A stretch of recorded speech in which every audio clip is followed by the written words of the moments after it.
নমস্কার, সবাইকে জানাই শুভ অক্ষয় তৃতীয়ার প্রীতি শুভেচ্ছা ও ভালোবাসা। 2016 সালে ঠিক আজকের দিনেই আমাদের দোকানের পথ চলা শুরু হয়েছিল। আজ 2025 সাল।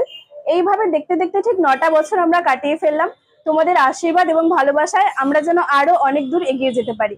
যেহেতু আমাদের প্রথমে সোশ্যাল মিডিয়াতে আসা তোমাদের হাত ধরেই, তাই আমরা এইভাবে সেলিব্রেট করছি। তোমরা অবশ্যই সাথে থেকো, এইভাবে সবসময় পাশে থেকো এবং আশীর্বাদ করো যাতে আরো সুন্দরভাবে আমরা এগিয়ে যেতে পারি।